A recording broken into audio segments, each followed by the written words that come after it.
Hey guys, and welcome back to the channel. Well, today is Thursday, so you know what that means. It is time for a feature focus.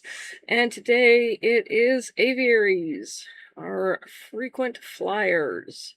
So let's watch this through real quick, and then let's talk about it. Hey, it's great to see you. Today, we'll be visiting some of our amazing avian species and the incredible homes we can build for them. Let's soar right into it. Our aviaries are specially constructed to meet the needs of our birds, with a variety of roofs giving them plenty of space to stretch their wings. And some of those wings can get pretty big. Our secretary bird, Temba, has a wingspan of over 6 feet, though their species are known to spend most of their time on the ground. We've certainly got a lot of great enrichment to keep our birds entertained. But you'll still most likely find our long-eared owl, Ontario, in the air. He's most active at night, though does like to show off during the day for our guests. Or maybe he's courting our female, Abby. She does seem impressed. Before long, we'll be welcoming new nestlings to our aviary. While we let these eggs incubate, let's check in on some of our other feathered species.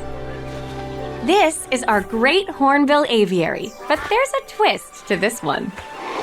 Meet Dilla, our stunning Malayan tapir. Her family shares this habitat with our party of hornbills. Cohabitation is great for your zoos. Not only is it space efficient, but some animals even need it to thrive. Looks like one of our hornbills is headed to their cavity nest. We should give them some privacy. Can't be watching the nest cams all day. Plus, there's one more type of aviary I'd like to walk you through. Welcome to our Toko Toucan walkthrough. These pathways are an incredible opportunity for our guests to experience the wonders of our birds up close. Just be careful which birds you choose. They don't all take too kindly to visitors. Ah, our long-eared owl's eggs have hatched. They're small now, but they won't stay little forever. Soon, they'll be just as big as their parents.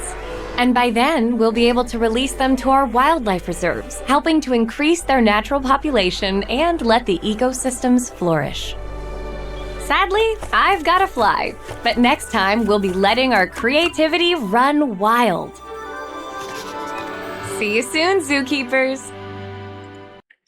Alright, that was the feature focus for the aviaries. Let's go through this a little bit. Holy crap, guys, this is what I've been waiting for. Yeah. Alright, let's see here.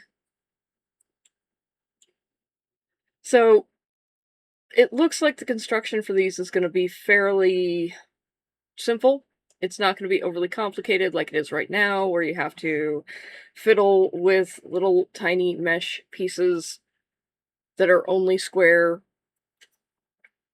It's going to be much more procedurally generated, which is just going to be so nice to play with. We've got a little owl statue over here. I love it. I hope we have more of these style statues in the game. Let's move on. Yeah, so this is like the UI for like the habitat barriers, and there's a roof tool. We can set the roof curve. So I mean, the UI looks nice and simple. It looks like it's going to be really easy to use. It's going to be really fun. Can we talk about this little bridge over here? Because I am loving that. Like, seriously, that looks awesome. Let's go on through here a little bit. Another glance at the roof options tool. So, very cool. Yeah, I don't have much more to say about that than freaking cool. And we get a look at Secretary Bird. We already knew this was coming. Very cool.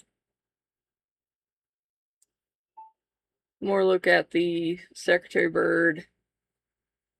Oh, Here we go. We get a little glimpse of an enrichment box for this for the secretary bird. It's probably going to be usable by a lot of different ground birds.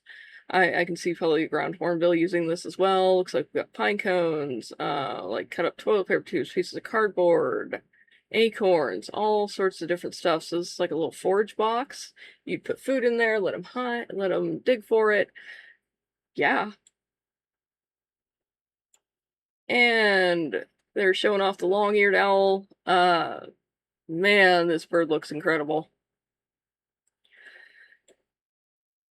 And what's really fascinating, what's really cool, we're gonna have nests. Looks like we're gonna have a bunch of different types of nests. We have tree nests, there's gonna be some ground nests, there's cavity nests, nest boxes, so man, creativity is gonna run wild with this. I know that's their slogan. I hate that I just said that.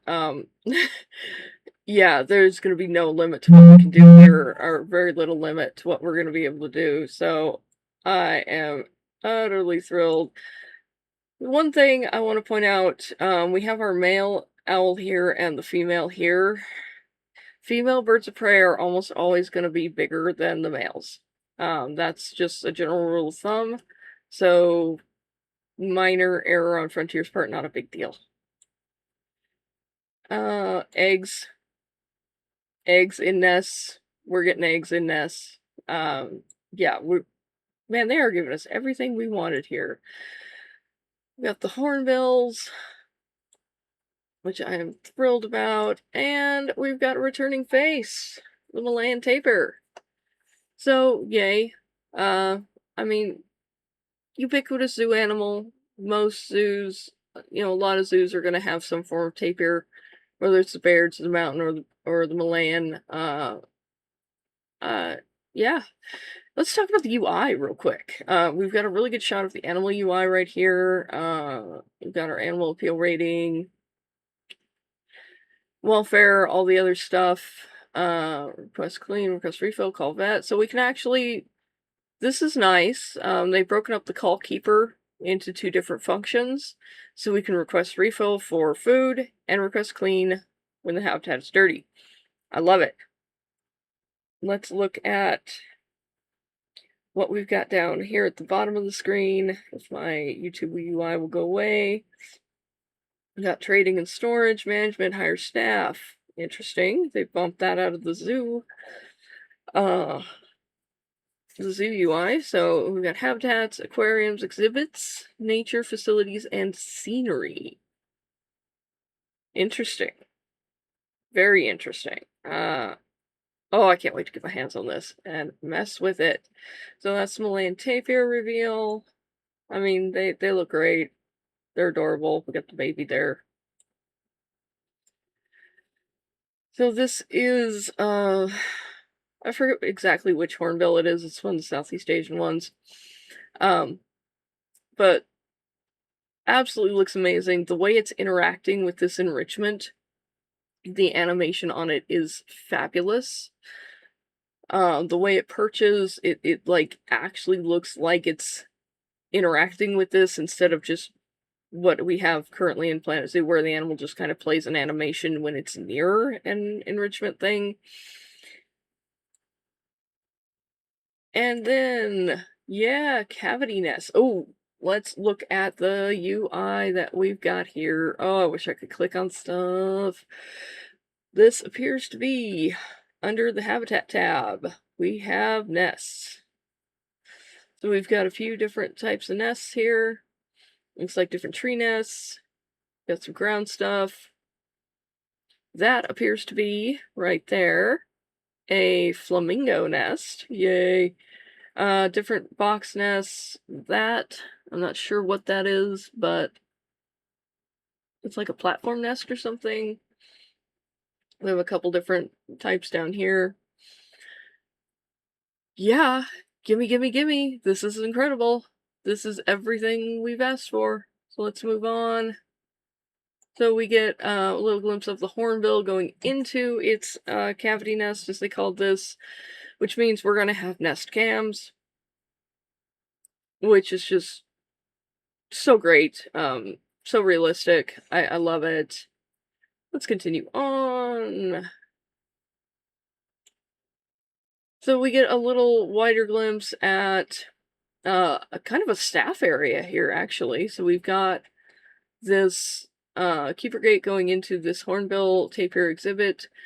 Look what we've got back here. We've got different stuff. We've got some barrels. We've got some brooms. We've got, looks like little trash bins. That's our wind turbine. The mechanic working on it right there. Oh, yeah. We're going to have lots of props. There's going to be lots and lots of props.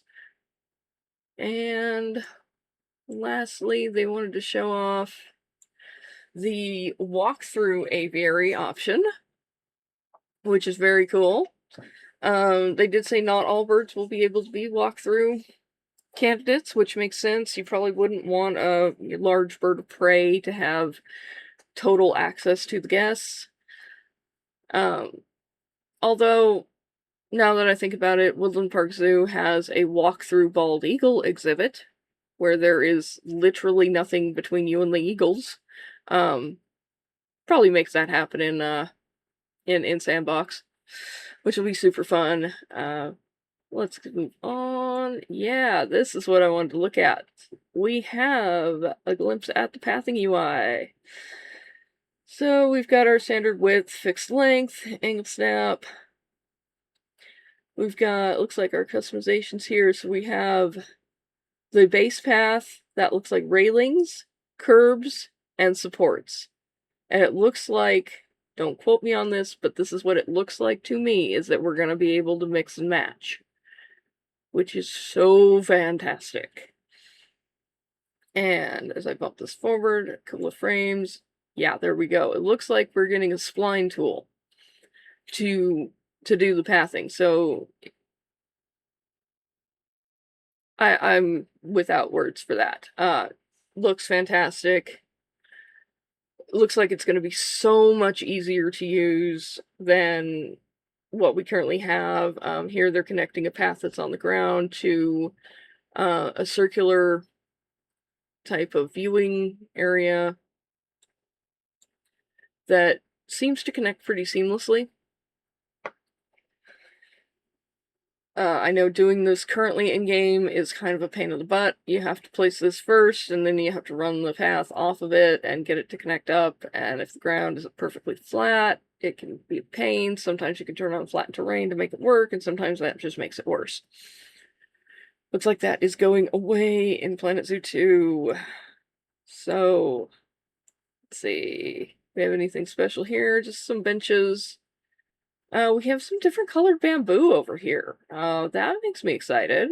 I know we are getting seasons, so hopefully we're gonna see a lot of seasonal variation for different vegetation. I am super thrilled to get my hands on the vegetation and the rocks and all that fun stuff to play with. Let's go on. So we've got our little toucan. So we've got a glimpse at the Zoopedia here. Interesting. It seems like it's very simplified from what we currently have, which isn't necessarily something that I'm thrilled about. I kind of like the current Zoopedia. I like how in-depth it goes. This is nice. It tells you the periodic food extensions, population range, so it tells you how many we can have if they're shy, cohabitation options, any non-predatory species. Ooh. So not just interspecies enrichment, but full cohabitation options with different animals. These looks like the biomes. That's probably going to be the Zoopedia map, the research I'm betting, and something else. I'm loving the UI. We've got these more muted tones than what we currently have. I like it visually. I can't wait to see how it performs. Let's see. Oh, look at this. So, can I get it to not be blurry? Can I get it to not be blurry? There we go. So more of the Zoopedia. This is the second page. So planned population, it'll tell you how much space you need for however many adults and juveniles you're gonna have. Terrain. Ooh. Waterlogged. That's new. Well, that's very new. I like that. I don't know exactly what waterlogged means. I guess it means exactly what it says, waterlogged. Like ponds and stuff, shallow ponds. Well, that's gonna be fun. We've got social interactions over here. Mating system, temperament guests can walk through. And let's continue on. Oh, our little baby owls have hatched. Can we talk about just for a second how utterly cute these are? Can I get them into it? There we go. Oh, that's perfect. How utterly freaking adorable the baby owls are. If this is going to be the quality of the baby animals that we're going to get at base game, this game is going to be stunning. I am left without words. And then we get another glimpse at the Scottish Highlands Wildlife Reserve that we're going to be able to release these animals into. There's some red deer down here. Just doing their thing. Then, yeah, this is what I want to see. This is what we're going to get in the next feature focus. Apparently it's gonna be more based on, like, the building stuff. These rocks. These freaking rocks. Oh, I can't wait to get my hands on these rocks. Looks... they look so good. I really hope they're all flexi-color. These bushes up here are beautiful. Looks like we're gonna get some... Fly. But next... Let me hit pause on that. We're gonna get some flowers. Can't tell if this is the grass texture for the ground or if it's an actual placeable grass, but we've got some returning friends and the plants that we know, the cattails there, the Planet Zoo log. But bump this along here. It looks like we are gonna get a glimpse. Oh, come on, can I get it to show it?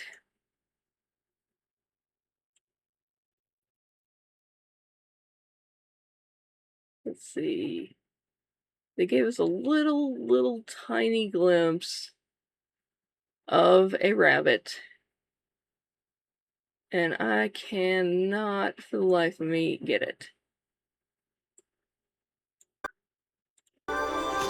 There it is. Got it. We've got rabbits coming to Planet Zoo. Finally, we need lagomorphs. That is something that has been completely lacking in PC1. And we're getting them in Planet Zoo 2. Look at that. Oh, I'm so happy. Alright, guys. That's the feature focus. I've talked for almost 20 minutes. If you enjoyed this video, please leave it a like, comment, subscribe if you want to see more. Let me know what's your favorite feature so far. I know this is mine so far, although that might be supplanted by the next one that's coming up because I am such a builder. Yeah. Join me for the next one. I'll see you guys later. Bye.